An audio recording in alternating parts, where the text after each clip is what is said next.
하나님께서 주시는 말씀은 창세기 3장 20절에서 24절까지 말씀 중에 오늘은 22절 말씀을 저희들이 함께 읽도록 하겠습니다. 22절 말씀 읽도록 하겠습니다. 창세기 3장 22절입니다. 함께 읽겠습니다.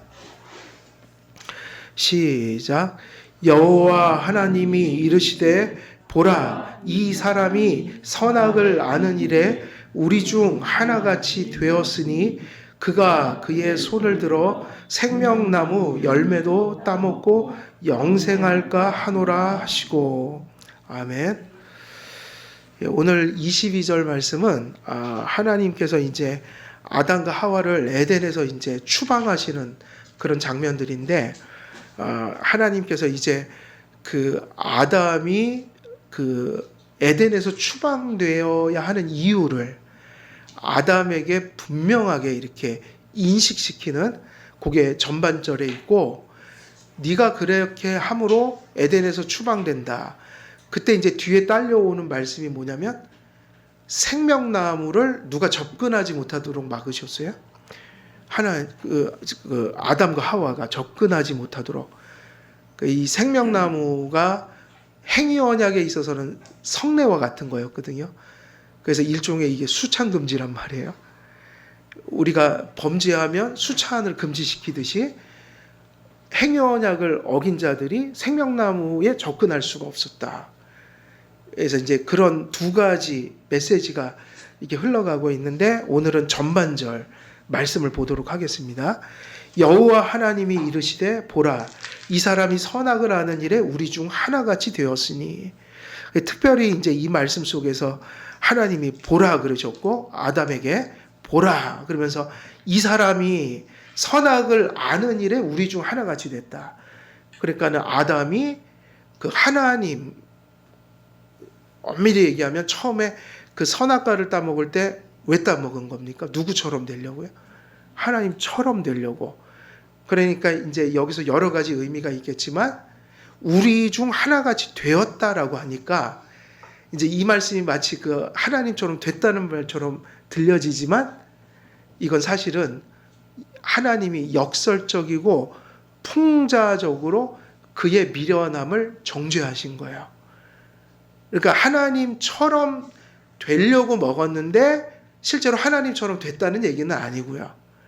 오히려 반대적인 얘기를 하고 계신 거예요. 그러니까 다시 말하면 네가 참 죄 많고 네가 참 어리석고 너 하나님처럼 되려고 했지만 사실은 그 반대가 되었다. 이 얘기가 맞는 거예요. 그래서 22절에서 하나님께서 역설적 표현으로 혹은 풍자적 표현으로 아담을 견책하신 내용입니다. 이제 아담은 행위 언약 그 파기자로서 더 이상 행위 언약의 약속을 담지하고 있는 에덴에서 살 자격이 없었습니다. 그러니까 우리가 이 본문이 좀 헷갈린 것들이 이유가 있어요. 3장 15절에서 은혜 언약이 맺어졌죠.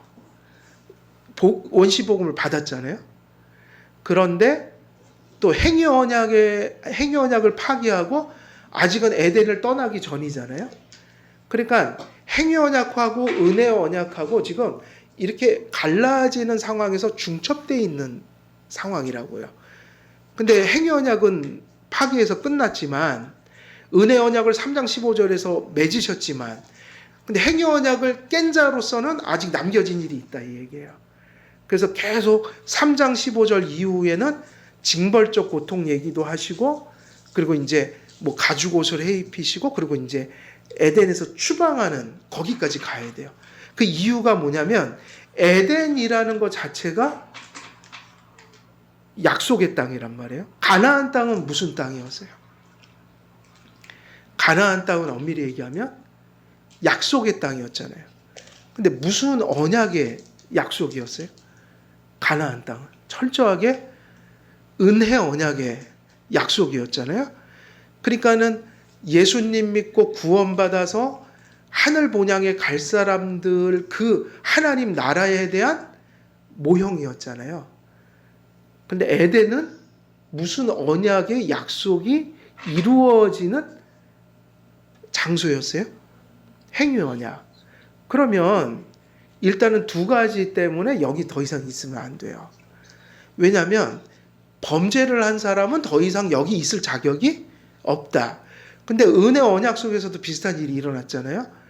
은혜 언약 속에서는 믿음으로 살아야 되는데 이스라엘 백성들 중에는 믿음을 저버린 자들이 많았단 말이에요. 그러면 이스라엘 백성들이 은혜 언약 안에 바르게 있질 않고 믿음으로 살지 않고 악한 일을 행하면서 불신으로 행할 때 그들을 하나님이 어떻게 하셨죠? 가나안 땅에서 추방하셨잖아요. 그러니까 추방했다는 얘기는 은혜 언약을 이스라엘 백성들이 지키질 않았다. 따르질 않았다. 그 비슷한 얘기예요. 다시 말하면 이스라엘 백성을 완전히 버린 건 아니지만 그들을 징계하셨고 소위 일종의 그 은혜 언약을 가리키는 모형을 뺏어버린 거라고요. 그러니까 또 회개하면 또 다시 무엇을 회복시켜 주셔요? 회개하면 다시 가나안 땅으로 들어갈 것이다. 그래갖고 또 나중에 회복해서 들어오잖아요. 성전을 재건하잖아요. 포로로 잡혀갔다가. 그러니까 그런데 가나안 땅은 사실은 예수님 오시면서 끝장이 났죠. 이유가 뭐죠? 예표하는 땅이었고 모형이었고 그림자였으니까 예수님이 오심으로 그거는 역할을 끝내게 됐고 또 그것이 궁극적인 것은 아니었지만 하나님 앞에 믿음으로 살지 않을 때 이스라엘 백성은 그 모형을 사실은 빼앗기는 거예요. 그러니까 일종의 에덴이라는 곳은 행위 언약을 깬 자들은 더 이상 거기 거할 수가 없는 것이죠. 그러니까는 당연히 추방되는 게 맞고 그리고 또 중요한 것은 에덴에서 그냥 살라고 하셨을지라도 이제 에덴에는 약속이 없다고요. 에덴에 머물면 또 잘못하면 이런 오해가 생겨요. 행위 언약 속에서 주신 것을 계속 바라보게 되는 거예요. 그거는 이제 없어져야 돼요. 이제 어디로 갑니까? 새로운 경륜의 시대로 들어가야 돼요. 행위 언약 속에서 약속했던 또 그것을 바라보게 했던 그 모든 것은 이제 아담에게는 아무 소용이 없는 거다. 그러면 이제 추방이라는 것은 징벌이기도 하지만 이제 에덴에서처럼 약속을 주시는 게 아니라 다른 경륜으로 너희를 구원할 것이다. 그러니까 더 이상 에덴에는 약속이 없는 거예요. 그러니까 에덴에서 추방한다는 얘기는 행위 언약은 이제 어떻게 됐다는 거예요? 적어도 약속에 있어서는 끝났다. 거기다 소망을 둘 수가 없다. 근데 채무는 남아있다고요. 계속 순종해야 하고 또 자기 형벌을 해결해야 하고 이러지 않으면 구원을 받을 수가 없다. 그러니까 채무만 남아있는 거라고요. 그러니까 행위 언약은 뭐가 돼요? 타락한 자에게는 저주가 되는 거예요. 지킬 수도 없는데 채무만 남아서 그냥 빚쟁이가 돼 있는 거죠. 그래서 행위 언약에서 이제 그들은 나와야 돼요. 그게 형벌이면서도 이것이 하나의 또 어떤 다른 경륜이 시작되더라. 은혜 언약은 더 이상 에덴이라는 지상적인 땅을 바라보게 하는 그런 것이 아니었다. 이제 은혜 언약은 어딜 바라보는 거예요? 물론 이제 가나안이 궁극적인 구약에서는 그 모델이었지만 하늘을 본향을 바라보게 하는 일종의 통로였다고요. 그러니까 에덴은 땅에서 이루어지는 영생이라면 은혜 언약을 받은 자들이 받는 구원은 지상을 넘어선 더 큰 영생이에요. 더 큰 은혜예요. 그러니까 새로운 경륜이 시작되는 겁니다. 이제는 에덴에서 더 이상 머물러서는 안 된다. 그러니까 항상 하나님이 하시는 일을 보면 항상 이게 벌이고 징벌이고 형벌이지만 한쪽은 어떻게 하세요? 또 구원의 어떤 소망을 계속해서 불러 일으키시는 거예요. 구약이 이스라엘 백성이 이제 끝나버리니까 이방에게로 복음이 넘어가잖아요. 그렇다고 이스라엘 사람들을 버린 게 아니라 이스라엘 사람이든 이방인이든 회개만 해봐라. 그러면 다 받아주겠다. 모두에게 좋은 거예요. 모두에게 좋은데 더 좋은 거예요. 이스라엘 사람들만 구원하시는 게 아니라 이제는 이스라엘 사람도 구원하지만 이방인들도 구원한다. 이거를 바울은 비밀이라고 그랬다고요. 천사들도 이걸 몰랐대요. 그래갖고 예수님이 이 일을 신약에서 이루자 천사들도 놀랬다. 이건 감추어져 있던 것이다. 천사들도 놀랬다. 에베소서에 있다고요. 그래서 행위와 언약 파기가 가져온 비참, 곧 언약의 약속은 상실되고 언약을 파기한 대가로 치러야 할 형벌과 채무가 인간의 어깨 위에 놓였습니다. 이 모든 비극이 아담에게 현실인 것을 마치 교회에서 믿음의 외적 표지의 부재를 회개하지 않으므로 그것을 신앙 없음을 스스로 증거한 사람에게 아까 얘기했듯이 뭐를 금지시켰어요? 수찬을 금지시키고 그를 출교하는 것처럼 행위 언약 파기자가 된 아담은 행위 언약의 성내, 이거 중요한 얘기예요. 칼빈이나 메튜엘이나 거의 모든 개혁주의자들은 생명나무를 행위 언약에 뭐로 봤어요? 성내로 봤다고요. 왜냐? 우리의 성찬하고 똑같으니까요. 그걸 보면서 그걸 먹으면서 야, 예수님 하나님이 이거 따먹지 말라고 한 거 이거 안 따먹고 순종하면은 우리가 생명을 얻을 수 있어. 이 생명을 가리키는 게 뭐였어요? 생명나무였다고요. 그런데 죄를 져버렸으니까 행위와 언약의 성례로부터 하나님이 어떻게 하는 거예요? 아담과 하와를 금지시켰다. 그 따지고 보면 이게 행위와 언약의 에덴에서 이루어진 칠이에요. 이게 일종의 출교라고요. 행위 언약에 있어서 아담은 그 어떤 소망도 가질 수 없는 존재가 되었습니다. 그러므로 하나님께서 아담과 하와에게 은혜 언약을 맺으시고 원시 복음을 들려주셨습니다. 그들은 행위 언약의 저주와 형벌을 이제 어디 안에서 해결해야 하는 거예요? 은혜 언약 안에서요. 행위 언약 안에서 도무지 희망이 없는 거예요. 그래서 원시 복음을 주셨다고요. 이제 그들에게 살 길은 오직 한 길이에요. 이때부터는 오직 한 길이에요. 에덴에서 그 옛날에 그 경륜을 그리워하면서 거기서 뭐를 할 수 있지 이러고 있으면 안 되고요. 그러니까 지금 계속해서 교회를 다니거나 또 예수님을 믿는다 하지만 예수님을 모르고 예수님을 쫓아다니는 사람들, 그러니까 일종의 그리스도인이 아니라 뭐인 거 종교인, 어디 안에 있는 종교인들이에요? 교회 안에 있는 종교인들은 지금 그러고 있는 거예요. 계속해서 에덴 거기에 앉아갖고 우리가 여기서 뭐를 하면 구원을 얻을 수 있지? 이러고 앉아 있는 거예요. 근데 아담에게 이제는 살 길은 하나밖에 없는 거예요. 뭐죠? 여자의 후손을 그 창세기 3장 15절 그 한 절 말씀을 900살까지 살았다고 그랬죠. 죽을 때까지 붙들고 사는 거예요. 그게 아담이 할 일이었던 거예요. 그 말씀을 믿고 그 말씀을 의지해서 사는 거. 그러니까 우리하고 다르지 않아요. 우리도 죽을 때까지 누구 믿고 살아야 돼요? 뭐 사실은 삶은 복잡해 보이고 뭐 다 그렇지만 간단한 얘기예요. 죽을 때까지 예수를 부인하지 않고 죽어야 돼요. 그게 구원받는 유일한 길이에요. 그리고 따지고 보면 그 예수님을 죽을 때까지 믿었기 때문에 구원을 받는 거예요.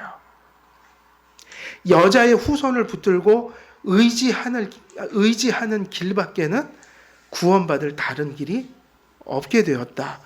그래서 여러분 에덴에서는 쫓겨났지만 이게 아담이나 하와 개인에게는 축복이었다고요. 그죠? 에덴에서의 영광이 다 사라졌고 에덴과 같은 방식으로 이제 더 이상 영광은 없어요. 근데 여자의 후손을 붙들고 아담과 하와는 뭐를 하나님 앞에 드리기 시작해요? 가죽옷 같은 거 입고 아마 원시인 같았을 거예요. 그죠? 가죽옷을 입었다고 그랬잖아요. 그때 뭐 대단한 패션 감각을 지녔겠어요? 그야말로 그 누더기 같은 옷을 입고 매우 원시적인 방법으로 땅을 일구면서 몇 년 동안 살았다고요? 900년 동안. 그런데 아담이 하나님 앞에 계속 했던 거 하나가 생긴 거예요. 이거를 누구한테 가르쳐줬냐면 아벨에게 가르쳐줬어요. 가인에게도 가르쳐줬어요. 근데 가인은 그걸 받질 않았고 아벨은 받았고, 그래서 히브리서를 보면 아벨이 믿음에 뭐를 드렸다고 그랬어요? 제사를 드렸다. 그러고 보면 옛날에는 스마트폰도 없고 재밌는 것도 없고 5시면 깜깜해지는 세상에서 900년을 살았어요. 가죽 옷을 입고 뭐 했는가? 그들이 살아가는, 숨쉬고 살아가는 이유가 하나 있는데 그거를 구약적인 방식으로 표현하면 제사를 드리는 새로운 소명이 생긴 거예요. 하나님 앞에 제사를 드리고 살았다고요. 오늘날로 따지면 믿음을 가지고 예배를 드리기 시작한 거예요. 그들은 다시 말하면 그 제사가 가리키는 그 신앙, 그래서 히브리서도 딱 그렇게 요약하잖아요. 다른 거 많이 얘기할 수 있는데 믿음에 뭐를 드렸다? 제사요. 그것 때문에 산 거예요. 그것 때문에 구원을 받은 거예요. 왜냐? 그 제사가 누구를 바라보는 의식이었기 때문이에요. 여자의 후손을요. 교회에서 예배 드리는 것만큼 중요한 건 없어요. 그리고 예배 드리는 게 중요하다고 하니 그 예배가 바로 가인도 예배 드렸고 아벨도 예배 드렸잖아요. 근데 가인의 제사는 받지 않았다. 그럼 왜 아벨의 제사를 받은 거예요? 적어도 그때는 많은 말씀이 없었잖아요. 그거 하나 붙들고 예배 드리는 거죠. 여자의 후손. 그 믿음을 가지고 아벨이 믿음으로 제사를 드렸더니 그게 구약에서 그리스도를 바라보는 방법이었으니까요. 그게 구원을 가져왔다. 되게 믿음은 단순해요. 복잡하지 않아요. 믿음으로 살아야 하고 믿음의 그 마음을 가지고 예배를 소중히 여겨야 합니다. 여자의 후손은 아담과 하와의 죄를 용서하시고 그들에게 새로운 마음을 부어주실 것입니다. 그러나 여자의 후손을 붙들고 바라보기 위해 그들의 마음은 왜 그리스도께서 절실히 그들에게 필요한지를 깨달아야 했습니다. 자, 지금 하나님께서 22절에서 이 하시는 말씀은 어찌 보면 뼈를 때리는 말이고요. 사람의 가슴을 후벼 파는 이야기예요. 그렇지 않아요? 지금 아담과 하와는 무엇 때문에 지금 막 수치와 공포를 느끼고 있어요? 죄잖아요. 하나님이 지금도 많은 말씀을 하셨거든요. 근데 추방을 하면서 한 가지 더 짚고 가시는 거예요. 그 말씀은 가슴을 후벼 파는 이야기였어요. 그 가슴 속을 후벼 파는 얘기고 그것은 그의 뼈를 때리는 이야기였어요. 하나님의 말씀은, 하나님의 은혜는 늘 좋은 얘기로만 다가오지는 않아요. 오늘날 강단은 사람들이 듣기 편안한 얘기만을 하라고 요구하고 있어요. 현대 교회들이 다 그러고 있어요. 신학도 그렇게 가르치고 있고 성도들의 정서도 다 마찬가지예요.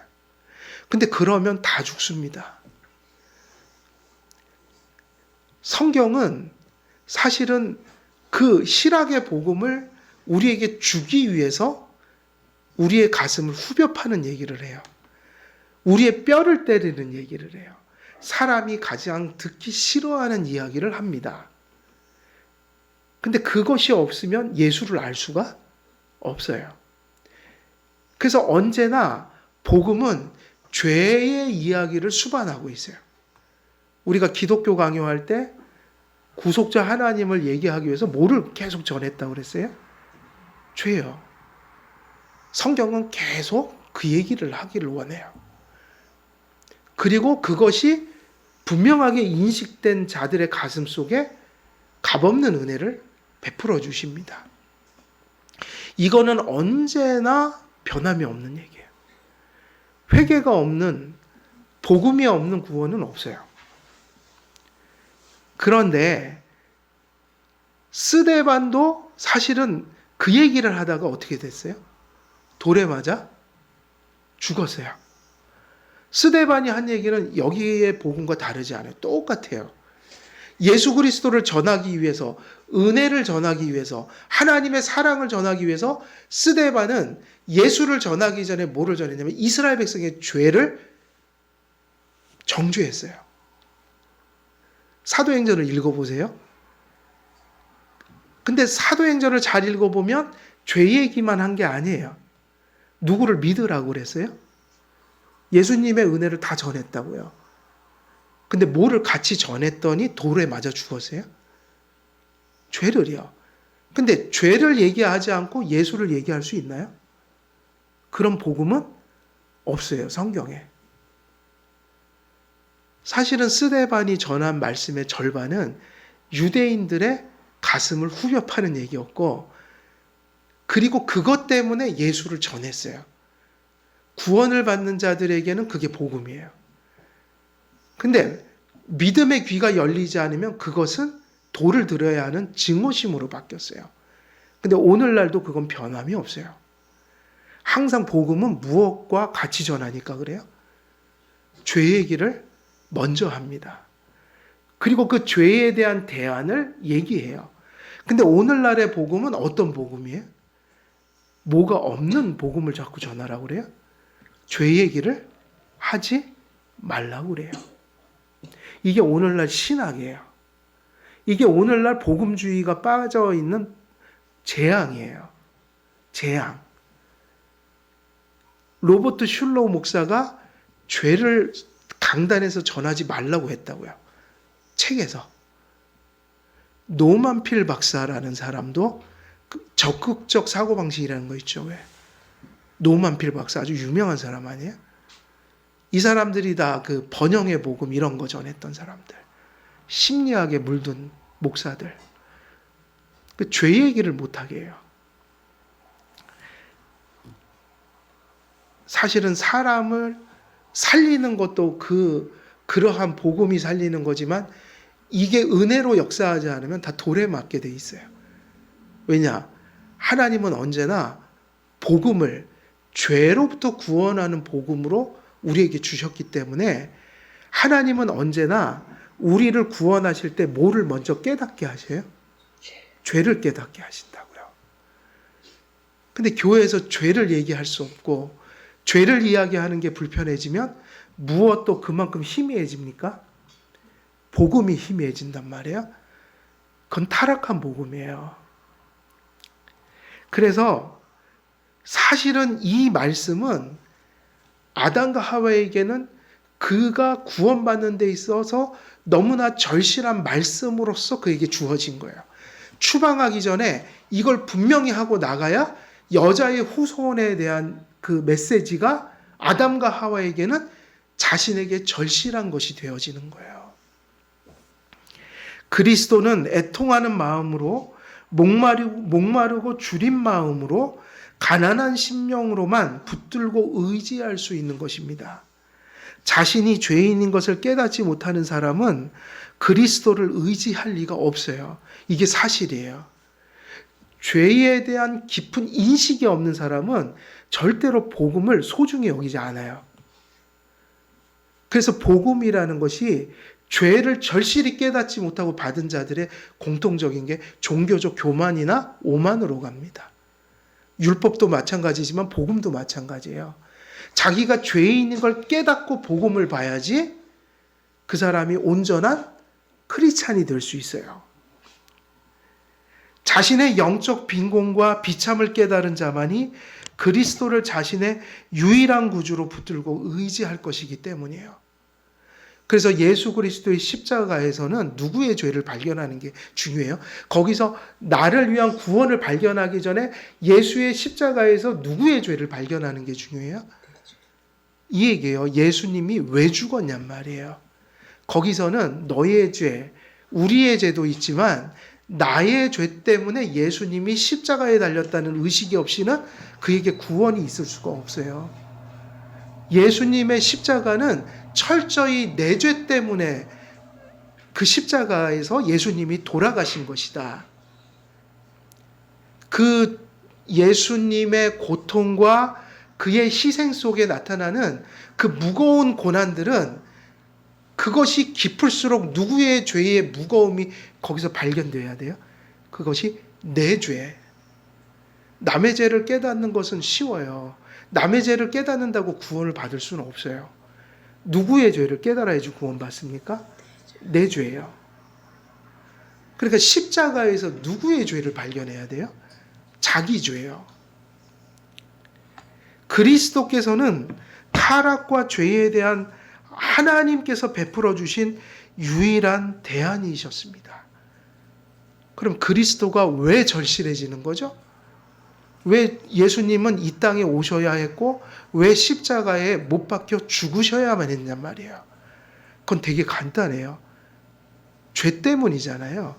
근데 어떻게 죄에 대한 인식이 없이 복음으로 넘어갈 수 있냔 말이에요. 그러므로 아담과 하와를 에덴에서 추방하기 전에 하나님께서 역설적인 표현을 사용하시어 아담과 하와를 견책하시고 책망하십니다. 다시 말하면 추방하기 전에 그들이 여자의 후손을 900년이라는 시간 동안 절대로 배반하지 않고 그 긴 시간을 그 여자의 후손이 오시리라는 희망 속에서 위로를 얻고 사는 것은 사실 한 가지가 돼야지 되는 일이다. 이게 바로 이 22절에서 하나님이 그들의 가슴을 후벼 파는 이유인 거예요. 사실은 그리스도인이 되려면 산상수훈대로 하면 뭐라고 그랬죠? 애통하는 자는 복이 있나니 저희가 뭐를 받을 것이라고요? 위로를. 그러면 뭐를 하는 자가 위로를 받는 거예요?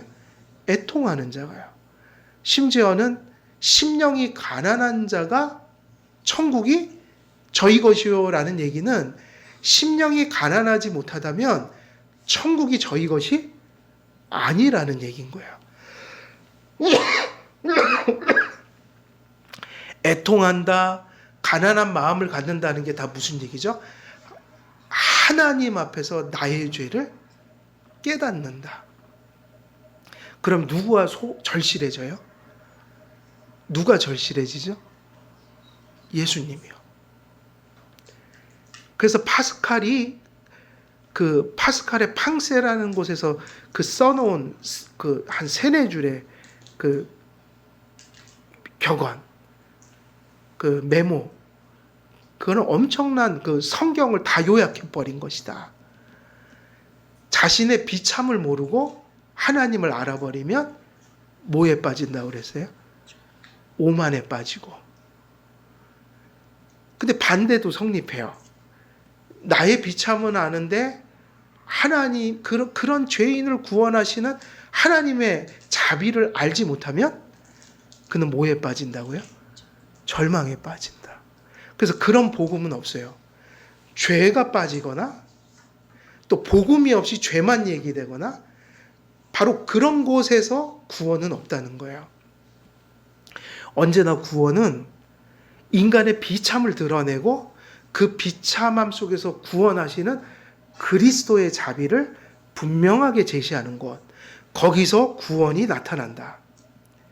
그래서 에덴에서 추방은 행위 언약을 파기한 자에 대한 형벌이고 징벌이었지만 한편으로는 새로운 경륜의 언약, 은혜 언약으로 나가는 역사의 새로운 모이기도 했던 거예요. 시작이기도 했다. 은혜 언약이 시작이었는데 여기서 추방하면서 이제 너는 은혜 언약의 새 경륜 속에서 살아야 돼. 이젠 에덴은 아니야. 그리고 내쫓으시는데 이게 버리기는 하지만 그러나 이거는 역설적으로 얘기하면 무엇의 시작인 거예요? 은혜 언약이라는 새로운 경륜의 시작. 여자의 후손을 붙들고 이제 위로를 얻고 살아가는, 구원을 바라보는. 그런데 그것에 그러한 축복에 바로 그 전제가 뭐였죠? 그게 바로 오늘 이 말씀이에요. 여호와 하나님이 이르시되 보라, 이 사람이 선악을 아는 일에 우리 중에 하나같이 되었으니 그가 그의 손을 들어 생명나무 열매도 따먹고 영생할까 하노라 하시고. 이게 무슨 얘기였다고요? 죄를 다시 한번 짚어주시고 그가 왜 이런 비참한 상황을 맞이했는지 마지막으로 확실하게 그 원인을 짚어주고 가시는 거예요. 이게 돼야 누구를 똑바로 붙들게 되는 거예요? 예수님을요. 이제 영원한 생명과 행위의 언약보다 더 나은 언약을 얻기 바란다면 이제는 에덴이라는 지상적인 땅이 아니라 어디를 바라봐야 합니까? 하늘 본향을 바라봐야 한다. 근데 그 하늘 본향을 어떻게 바라봐야 되냐면 겸손하게 머리를 조아리고 하나님 앞에 죄인으로서 나의 죄를 고백하며 이런 죄인이 살 길은 예수 그리스도밖에 없습니다. 여자의 후손을 보내주소서. 이런 믿음을 갖는 게 아담이 그 구약시대에 그 아주 오랜 옛날에 가졌던 예수에 대한 신앙이었던 거예요.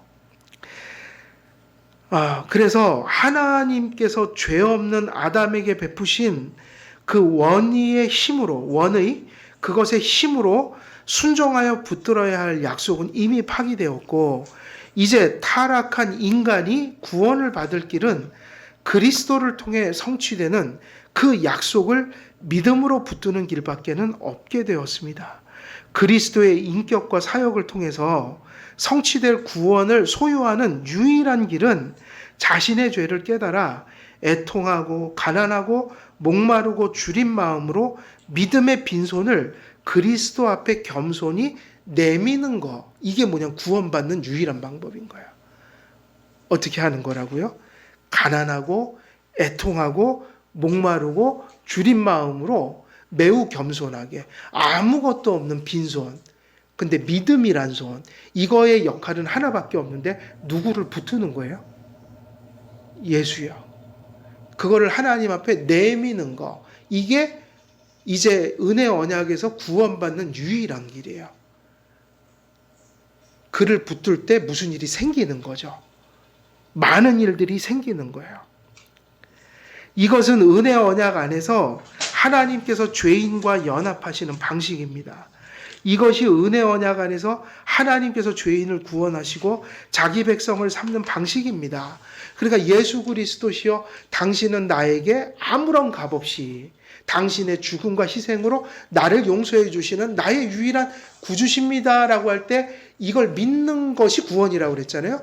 근데 이거를 어떤 마음으로 이렇게 믿는 거예요? 이게 이제 중요해요. 이게 빠지면 안 된다고요. 그래서 너희가 믿고 회개하라. 그럼 뭐가 가까워졌느니라 그랬어요? 하나님 나라가, 천국이. 근데 믿고 회개하라. 구원은 믿음으로 얻습니다. 근데 그 믿음으로 손을 내밀 때 그 믿는다는 게 뭐를 함축하고 있냐면 내가 죄 때문에 예수님을 믿는 거잖아요. 그럼 내게 죄의식이 있다는 얘기잖아요. 그러니까 죄의식이 없으면 믿음이 생길 수가 없잖아요. 그런데 그 말은 맞아요. 오직 믿음으로 구원받지 우리가 회개해서 구원받는 건 아니에요. 그런데 그 믿음이 진정한 믿음이라면 그 믿음의 손을 내밀 때 이 가슴은 뭐로 가득 차 있어야 돼요? 애통하고 가난하고 목마른 마음으로 하나님, 주님 앞에서 저는 죽을 수밖에 없는 죄인입니다. 근데 당신을 믿기만 하면 구원하신다니 이 죄인이 당신에게 감히 소망을 두고 이 죄인을 구원해달라고 이렇게 손을 내밉니다. 그러니까 이런 마음이 구원받은 자의 심령이에요. 그래서 구원파적인 믿음은 없어요. 그 회개 없는 믿음. 뭐를 그냥 죄사함을 깨달았다 내가. 이거 갖고 구원 못 받습니다. 뭐가 있어야 돼요? 믿음은 믿음인데 그 믿음으로 구원받을 때 그 사람의 가슴 속엔 전제되어 있죠. 죄를 인식하고 그 죄를 통회하는 마음이 없이 믿음의 손을 내민다는 것은 있을 수가 없는 거예요. 그게 말이 안 되니까요. 예수님이 오신 목적을 우리가 안다면 애통하지 않을 수가 없는 거예요. 이것이 은혜 언약 안에서 하나님께서 죄인과 연합하시는 방식이다. 이것이 은혜 언약 안에서 하나님께서 죄인을 구원하시고 자기 백성을 삼는 방식입니다. 죄인에게 회개하는 마음, 애통하는 마음은 정금보다 귀합니다. 구원은 이런 마음을 지닌 사람이 오직 믿음의 빈손으로 누구를 붙들 때 구원이 되는 거예요. 예수님을 붙들 때. 그러니까 이렇게 얘기하면 안 돼요. 내가 애통해서 구원을 받은 게 아니라 애통하는 마음 속에서 죄를 깨닫고 오직 믿음으로 구원받음을 의지하여 손을 내밀 때 그분을 붙드니 내게 구원이 왔다. 그러니까 믿음으로, 오직 믿음으로 구원받지만 그 믿음은 항상 무엇을 동반합니까? 회개를 동반하죠.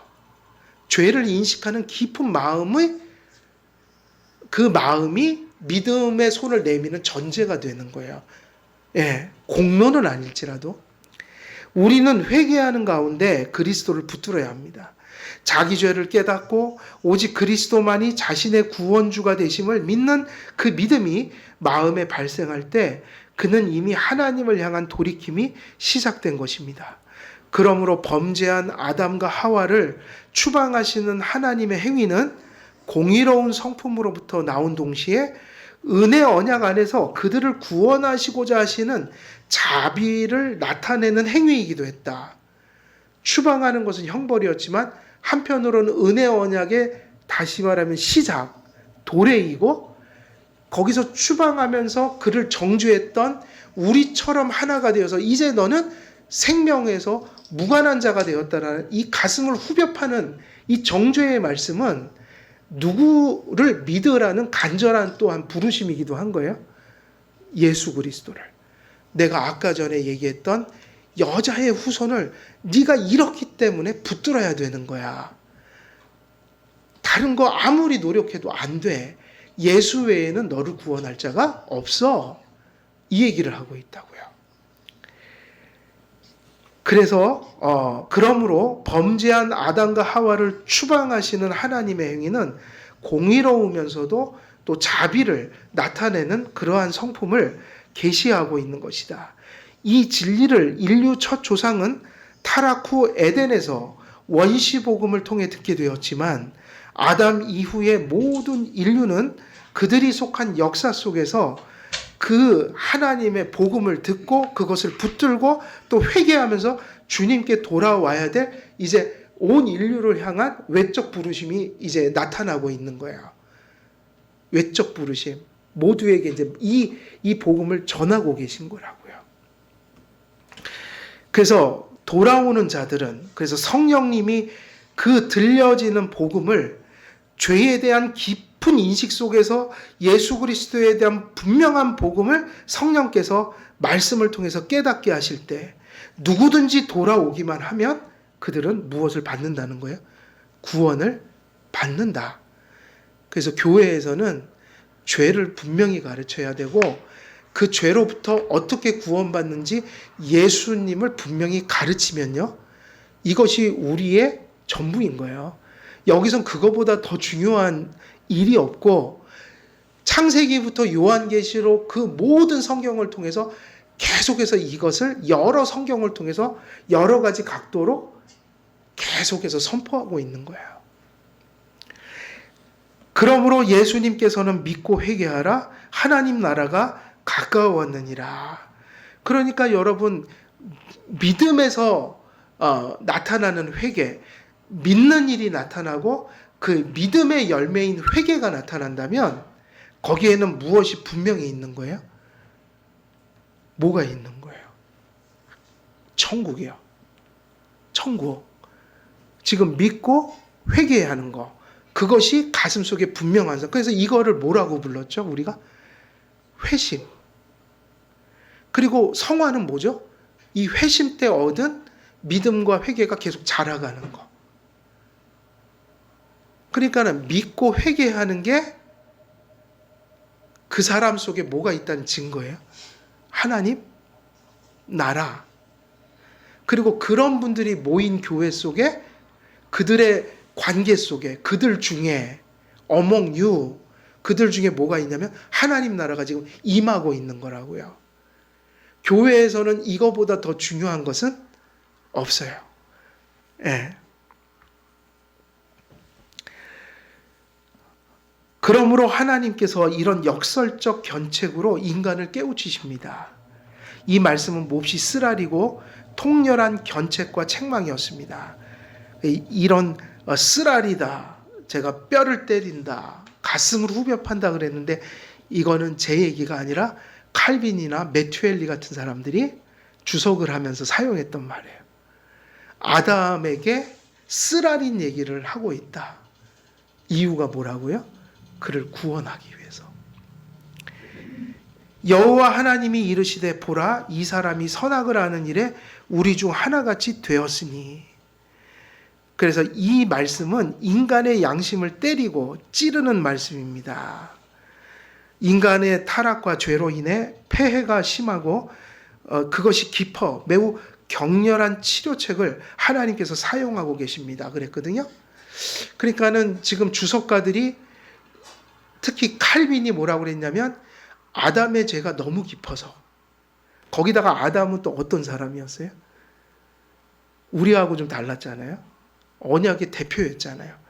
이런 사람이 허물어졌다. 너무 이 죄가 커서 칼빈이 얘기했던 게 뭐냐? 매우 격렬한 치료책이 필요했다. 그래서 지금 이 가슴을 후벼 판다는 얘기가 치료책이라고 쓰고 있어요. 격렬한 치료책. 죄의 문제보다 더 중대한 사건도 없고 사고도 없고 문제도 없다. 교회에서는. 교회에서 가장 큰 문제는 죄예요. 이해되세요? 교회도 많은 문제들을 다 안고 있잖아요. 영적인 문제도 있고 현실적인 문제도 있고 많지만 가장 큰 문제를 어떻게, 우리가 교회에서 제일 무서운 문제가 뭐라고 생각하고 살아야 될까요? 그건 죄예요. 우리 개인도 마찬가지예요. 우리 개인의 많은 문제들이 있지만 항상 우리에게 제일 큰 사건, 문제는 뭐로 봐야 돼요? 죄라고요. 그래서 죄의 문제가 발생했을 때는 격렬한 치료책이 필요하다. 그러면 하나님이 지금 이 본문에서 사용하고 있는 치료책이 뭐죠? 의사가 사람을 살리는 건 간단합니다. 병증이 뭔지를 찾아내서 병증을 분명히 드러내고 거기에 대한 약을 주거나 수술을 하거나 어떤 의료 행위를 하는 거예요. 근데 똑같다고요. 죄를 분명하게 인식시키고 그것의 중대한 그 문제성을 드러내주고, 그럼 그 의사들이 하는 일하고 똑같잖아요. 당신 암에 걸렸습니다. 그리고서 이제 어떻게 해야지 사는 거예요, 이 사람이요? 약을 주든지 수술을 하든지 방사능 치료를 하든지 이제는 무언가를 하는 거예요. 그러니까 무엇이 사람을 살리냐면 병을 드러내는 것과 그 병을 없앨 수 있는 이제 대안을, 치료책을 제시하는 거. 다시 말하면 치료하는 거. 그럼 이게 뭐냐면 죄를 분명히 인식시키고 그 죄로부터 구원하는 복음을 분명하게 죄인에게 제시하여서 그 사람이 어디로 다시 돌아가게 만드는 겁니까? 믿음과 회개 가운데로. 믿고 회개하는 것이 회복되도록 만드는 거. 이게 뭐냐? 구원이고 회복인 거예요. 그것이 오늘 본문에서 하나님이 아담에게 행하고 있는 행위였다. 가슴을 후벼 파는 그 이야기들은 아담을 여자의 후손 가운데로 인도하기 위한 일종의 의사의 진단 행위였다. 그리고 하나님은 그가 그 죄를 깨닫기만 한다면, 그리고 하나님이 죄를 깨닫게 하셨으니 깨닫게 하신 그분의 손에 들려있는 그분이 주시는 치료책을 받기만 한다면 그는 사는 거예요. 의사에게 몸을 맡긴 사람이 살듯이 그는 사는 것이다. 그래서 겸손히 구원을 받는 길은 하나님께서 우리에게 선포하시는 말씀을 통해 죄를 깨닫고 그 죄로부터 구원받을 수 있는 유일한 길인 예수님을 자신이 구원받을 수 있는 유일한 길로서 받아들이는 것. 이것이 구원받는 유일한 길이다. 그래서 복음을 분명하게 전하되 죄를 분명하게 인식시켜야 한다. 오늘은 여기까지만 말씀을 전하도록 할게요. 시간이 다 됐네요. 자, 오늘 말씀 이제 여기서 정리를 하면, 오늘 이 말씀은 이제 에덴에서 어떻게 되는 상황을 얘기하고 있어요. 에덴에서 추방당하는. 근데 이 추방이라는 게 한편에서는 형벌이었지만, 징벌이었지만, 한편으로는 또 뭐가 흘러가고 있는 거죠? 아담을 구원하기 위한 하나님의 또 역사였어요. 그런데 그 아담을 구원하기 위해서 바로 에덴에서 추방되기 직전에 하신 일은 뭐였냐면, 그의 죄와 그의 모든 비참의 원인을 드러내는 것이었다. 근데 이것이 왜 중요했냐면, 이제 아담은 에덴에서 추방이 형벌이긴 하지만 또 다른 의미를 갖기 때문에 어디로 가는 기회요, 시작인 거예요. 은혜 언약의 새로운 경륜으로 들어가는 것이 에덴을 떠나는 일이기도 했던 거예요. 그래서 여기서 얘기하는 죄를 분명히 짚고 그에게 인식시키는 행위는, 그가 죄인인 걸 깨달아 누구를 받아들이고 의지하도록 만들려고 했던 겁니까? 그것은 여자의 후손의 사역을 받아들이게 하기 위한 그 전제적인 어떤 사역이었다. 그래서 이렇게 본다면 우리가 구원을 얻는 길은 하나밖에 없는 거예요. 죄를 깨닫고 죄로부터 우리를 구원하며 죄로부터 우리를 새롭게 만드는 그리스도의 복음을 받아들이는 거, 이거 외에는 구원이 없다. 그래서 참된 믿음은 죄에 대한 인식을 전제하기 때문에 항상 참된 믿음은 무엇과 함께 있습니까? 회개라는 것과 함께 있는 거예요. 죄를 통렬히 인식하고 그 죄로부터 구원받을 길이 예수밖에는 없다라는 그 믿음으로 전환하는 거. 그게 뭐냐면 바로 그게 회심이에요. 그것이 회심이다. 이러한 하나님의 공의와 자비가 하나님께서 이제 에덴으로부터 추방하는 이 아주 어떻게 보면 두려운 일들, 형벌과 같은 일들 속에도 하나님의 자비는 또 이렇게 행여언약 앞에 무참히 허물어져 버린 인간을 또 새로운 기회를 주시고 또한 새로운 경륜으로 이끌어 가시는 그 하나님의 그 사랑과 자비가 이러한 본문 속에서도 충만하게 이렇게 흘러가고 있다. 뭐 이런 것들을 우리가 잘 이렇게 깨닫고 여기서 붙들어야 될 내용이라고 우리가 말씀을 정리하면서 오늘 말씀 여기서 마치도록 하겠습니다. 제가 기도하겠습니다. 살아계신 하나님 아버지, 아담이 하나님 앞에 행위 언약을 파기하고 참으로 주님을 배반한 자로서 이루 말할 수 없는 비참과 패역감 속에 빠졌지만, 그를 에덴에서 추방하는 일들을 통해서도 또 하나님은 새로운 구원을 예비하시고 또 그에게 은혜 언약의 새로운 기회와 시작과 전환점을 베푸신 것을 우리가 발견하게 됩니다. 언제나 이처럼 죄를 깨닫게 하시지만 또 그처럼 죄를 깨닫고 애통하는 자에게 살 길을 베풀어 주시는 그 하나님의 사역의 또 경륜을 우리들이 본문 속에서 꼭 붙들고 살아갈 수 있도록 믿음을 허락해 주옵소서. 그래서 우리들이 주님을 붙들 때 그 주님이 죄로부터의 구원을 위해서 오셨고 또 남은 우리의 여죄로부터의 성화를 위해서 또 우리의 가슴 속에 거하신 것을 늘 기억할 수 있도록 또한 은혜를 베풀어 주시옵소서. 그래서 말씀을 통해서 언제나 죄를 분명히 선포하는, 또 그 죄를 분명히 깨닫는 우리들이 되게 하시고, 또 그 죄를 깨닫고 또 그 죄를 선포할 때 그 죄로부터 우리를 구원하시는 그 하나님의 유일한 그 구원의 길, 복음을 또 분명히 전하고 또 깨닫고 믿는 우리 교회가 될 수 있도록 또한 하나님 은혜 내려 주시옵소서. 감사드리오며 우리 주 예수 그리스도의 이름으로 기도드리옵나이다. 아멘. 하늘에 계신 우리 아버지여, 이름이 거룩히 여김을 받으시오며 나라의 임하